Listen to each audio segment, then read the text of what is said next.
Good morning, everybody. Now we will continue our LEG.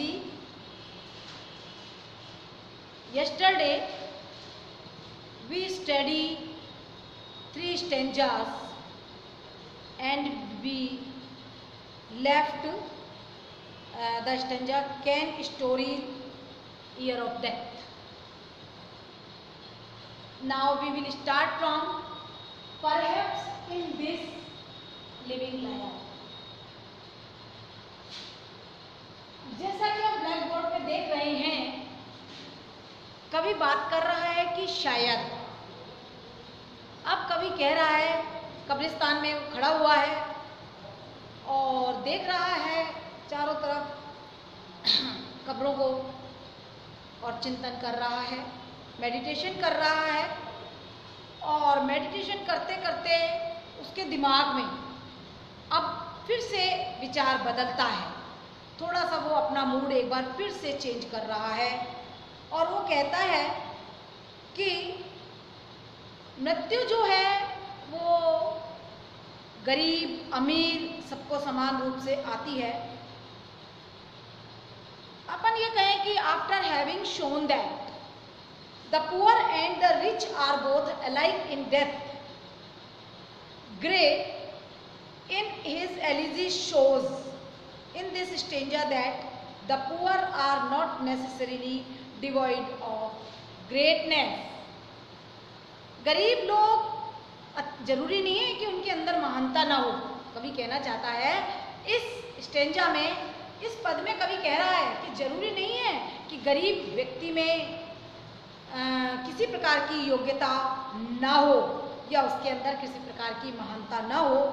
इसी प्रकार का अनुभव करते हुए वो कह रहा है, he points out that even among these buried villagers, कह रहा है कि हो सकता है इन दफनाए हुए गांव वालों में से there might have been people, कुछ लोग ऐसे भी हो सकते हैं बॉर्न विद हेविली इंस्पिरेशन, जो कि बहुत महान प्रेरणा के साथ पैदा हुए हों फॉर डूइंग नोबल डीड्स, महान कार्य करने के लिए। बट लेकिन destiny had unfortunately denied to them, भाग्य ने दुर्भाग्यवश उनकी इस महानता को नकार दिया है।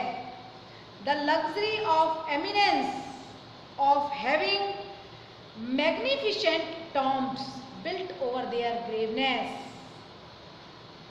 Nevertheless, they were endowed with extraordinary merits. क्या फर्क पड़ता है यदि उनकी कब्र पर किसी भी प्रकार की असाधारण योग्यताओं का जिक्र नहीं किया गया है या उनको व्याख्या नहीं की गई है या उनका वर्णन नहीं किया गया है, लेकिन ऐसे लोग भी अति असाधारण योग्यताओं के धनी हो सकते हैं। कवि का ऐसा मानना है कि इन कब्रों में दफनाए हुए लोग बहुत ज़्यादा महानता या योग्यता के धनी हो सकते हैं, लेकिन उन्हें किसी प्रकार से अवसर प्राप्त नहीं हुआ कि वो अपनी इस महानता को, अपनी योग्यता का प्रदर्शन करें। Below one of these obscure Graves, हो सकता है कि इन अस्पष्ट कब्रों में से किसी एक में might be resting a man, हो सकता है कि एक व्यक्ति इसमें आराम कर रहा हो who possessed the capability of ruling over a whole empire, एक ऐसा व्यक्ति हो सकता है इस कब्र के अंदर जो कि संपूर्ण साम्राज्य पर शासन करने की योग्यता रखता हो। या फिर a man who had great poetic genius, या फिर उसके अंदर कोई बहुत महान काव्य प्रतिभा हो सकती है। इन कब्र में कोई ऐसा व्यक्ति भी हो सकता है, क्योंकि महानता जो है वो धनवानों का एकाधिकार नहीं है कि महानता जो है सिर्फ एक धनवान लोगों को ही प्राप्त हो, ऐसा नहीं है। Greatness is not the monopoly of the rich, it exists equally in the humble and poor people. It is fate, ये तो हमारा भाग्य है, that makes some great and other obscure, ये हमारा भाग्य है जो कि किसी को तो महान बना देता है और किसी को अस्पष्ट रखता है, किसी को सामने नहीं आने देता है, किसी को अवसर नहीं देता है अपने योग्यताओं को सामने लाने का। भगवान ने सबको समान रूप से बनाया है। God has given talent each and every person. God has given every man a greatness, but it is our fate that makes us opportunity, that gives us opportunity to show it.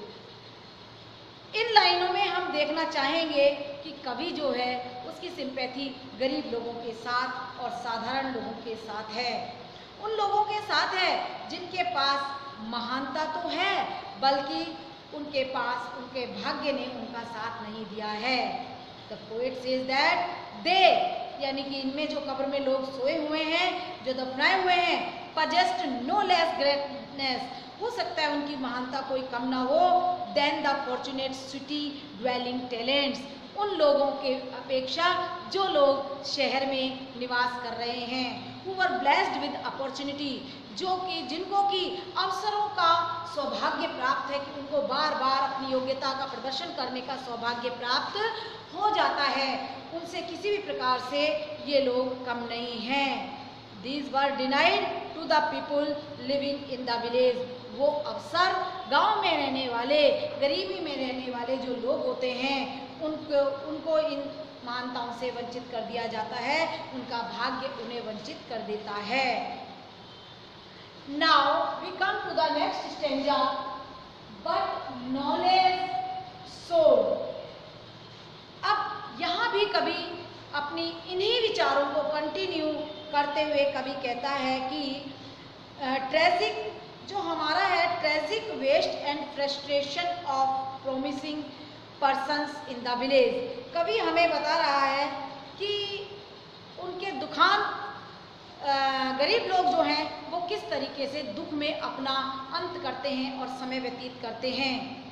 यहाँ पर कवि हमें बताता है, एक गहन दुख व्यक्त करता है एट द फैक्ट, इस तथ्य पर, इस बात पर दैट कि मैनी पर्सन्स एंडोइड विद टैलेंट्स, इन संसार में बहुत से लोग प्रतिभा के धनी होते हैं, एंड आउटस्टैंडिंग एबिलिटी, उनके अंदर असाधारण योग्यताएं होती हैं, लेकिन वो एक अस्पष्ट जीवन जीकर चले जाते हैं, मर जाते हैं, वो अज्ञात रहते हैं, उनको कोई नहीं जानता है, अनऑनर्ड, उनको कोई सम्मान नहीं दे पाता है और वो इस दुनिया से चले जाते हैं, क्योंकि उनकी गरीबी उनको अवसर नहीं प्रदान करती है कि वो अपने प्रतिभा को प्रदर्शित कर सकें, जनता के सामने रख सकें।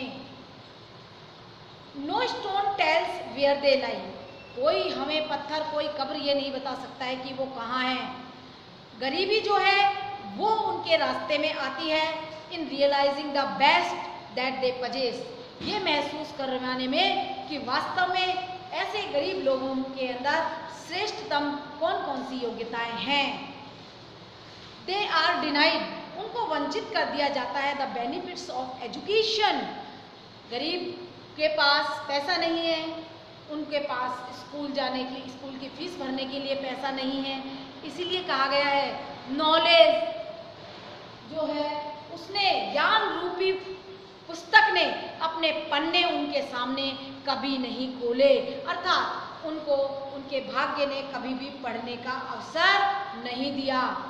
उनके पास जो कुछ श्रेष्ठ है उनकी वास्तविक पहचान करने में उनकी गरीबी उनके मार्ग में खड़ी रहती है। वे शिक्षा के लाभों तथा किताब में संचित मानव ज्ञान के लाभों से भी वंचित रहते हैं।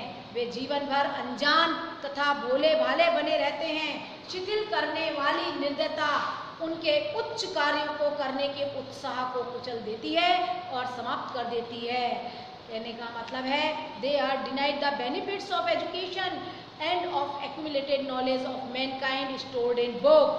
They remain ignorant throughout their lives. Extreme poverty surpasses and destroys their urges for doing noble deeds. It completely dumps their gay spirit and enthusiasm. The result is they fail to realize their talents. They live and die unknown. फलस्वरूप यह होता है कि वो अपनी प्रतिभा का लाभ नहीं उठा पाते हैं, वे गांव में ही अनजान हालत में अपनी जीवन लीला को समाप्त कर लेते हैं। इस प्रकार हमने देखा कि इस स्टेंजा में कवि ने कहा है कि गरीब लोग जो हैं उनकी गरीबी सामने रास्ते में आ जाती है, वे लोग अपनी प्रतिभा को प्रदर्शित नहीं कर पाते हैं। हो सकता है इन कब्रों में भी इसी तरीके के कोई प्रतिभावान व्यक्ति लेटे हों, लेकिन समय ने और भाग्य ने उन्हें अवसर प्रदान नहीं किया अपनी योग्यता का प्रदर्शन करने के लिए। Now come to the next stanza, full many a gems. इन्हीं विचारों को कंटिन्यू करते हुए कवि कहता है कि हो सकता है full many they convey a sense of waste and frustration. यहाँ पर बर्बादी और कुंठाव की बात करता है कवि और कहता है कि बहुत से जीनियस लोग जो हैं वो इसी प्रकार से अपनी प्रतिभा को बर्बाद कर जाते हैं और फिर उनके ऊपर अपने ऊपर उनको कुंठा होती है। कवि कहता है यहाँ पर इन लाइनों में हम काफ़ी दयनीय स्थिति दिखाई दे रही है। कवि बहुत ही पैथेटिक दिखाई दे रहा है। कह रहा है numerous James of great beauty, असंख्य नगीने बहुमूल्य पत्थर जो हैं, बहुत ही जिनकी सुंदरता होती है, जिनका बहुत ही बहुमूल्य होता है, remain in the hollows of the ocean, वो महासागर की खाई में पड़े रहते हैं। And have no opportunity of being seen, और फिर उनको देखने का कोई अवसर प्राप्त नहीं होता है। प्रेज्ड, ना उनको प्रशंसा मिलती है, और एप्रिशिएटेड, ना ही उनकी कोई प्रशंसा करता है और वो अप्रशंसित ही रह जाते हैं। सिमिलरली, उसी तरीके से a very large number of fragrant flowers Bloom, बहुत से सुगंधित फूल खिलते हैं। एंड विदर इन डेसोल्यूट लैंड्स, और निर्जन जमी पर वो सूख जाते हैं, मुरझा जाते हैं। अनसीन बाय एनी एडमायरर, बिना किसी प्रशंसक की दृष्टि गए हुए। दे हैव नो एडमायरर्स, ऐसे फूलों का कोई प्रशंसक नहीं है। ब्यूटीफुल मेडल्स शाई, सुंदर जो नारियां होती हैं वो शर्माती हैं। फॉर देयर ब्यूटी, अपने सौंदर्य के लिए। When they are looked upon, जब उनको देखा जाता है। And admired by a stranger, और जब उनकी किसी अजनबी के द्वारा प्रशंसा की जाती है। दीज फ्लावर्स ऑल्सो ब्लश, ये जो फूल हैं इनको भी जब कोई प्रशंसक देखता है तो ये शर्माते हैं। एंड अलास, और फिर अफसोस भी करते हैं। They have no admirers, no onlookers, and their blushing grace is wasted on the inanimate, heartless air of the deserted spot. In simple words, many gifted persons cannot win fame and admiration, for they are not known to the outer world. Many villagers endowed with extraordinary qualities cannot earn the reputation and appreciation that they richly deserve. This is the tragedy of the rural genius. यहाँ कवि हमें बता रहा है कि किस प्रकार से, जैसे कि बहुत से बहुमूल्य कीमती पत्थर महासागर की गर्त में रहते हैं और उनको कोई भी देख नहीं पाता, और जब देख नहीं पाता है तो उनकी प्रशंसा नहीं कर पाता है। उसी प्रकार से सुंदर सुंदर फूल यदि रेगिस्तान में खिलते हैं तो उनको कोई देखने वाला नहीं होता है और ना ही उनको कोई प्रशंसा करने वाला होता है। वो वैसे ही अनदेखे ही मुरझा जाते हैं, अपनी सुगंध को वो उसी वातावरण में बिखेर के चले जाते हैं। बिल्कुल उसी प्रकार से गरीब जो लोग हैं, गरीब जो मानव हैं, उनको उनकी गरीबी ने अवसर नहीं दिया कि वो अपनी प्रतिभा का बखान कर सकें, अपनी प्रतिभा को प्रदर्शित कर सकें, उनको दिखा सकें, अपने टैलेंट को वो बाहर ला सकें। उनकी गरीबी ने उनको ऐसा अवसर नहीं दिया। यहाँ पर कवि मेटाफर का प्रयोग करके अपनी इस बात को सिद्ध करना चाह रहा है। मेटाफर के माध्यम से ग्रामीण प्रतिभाओं की यही विडंबना रही है कि समय ने और उनके भाग्य ने उन्हें कभी भी अवसर प्रदान नहीं किया कि वो अपनी प्रतिभाओं को प्रदर्शित कर सकें और प्रशंसा प्राप्त कर सकें। ये कविता हमें जर्नल विचार, सामान्य सी बात बता रही है। इसमें हमें समझने के लिए कुछ नहीं है, सिर्फ इतनी सी बात है कि जो गरीब हैं उनको अवसर प्राप्त नहीं होता है और जो धनवान हैं वो अवसर उठा ले जाते हैं, शहर में रहते हैं उसका अपना फ़ायदा उठा लेते हैं। कई बार तो यदि उनमें टैलेंट नहीं भी होता है तब भी वो उसका फ़ायदा उठाते हैं, और गरीब होते हुए भी नहीं उठा पाता है, उनकी गरीबी उनके रास्ते में आ जाती है। कवि फूलों के और बहुमूल्य पत्थरों के उदाहरण दे करके इस बात को सिद्ध करना चाहता है कि गरीब को अवसर नहीं मिलता है अपनी प्रतिभा, अपने गुण, अपनी योग्यताओं को प्रदर्शित करने का। धन्यवाद। आज हमने फिर इस एलिजी के 3 स्टेंजास पढ़े हैं। कल हम इसको कंटिन्यू करते हुए आगे के स्टेंजा पढ़ेंगे। If anyone have any problem ask me in comment box. Any problem. Thank you. धन्यवाद।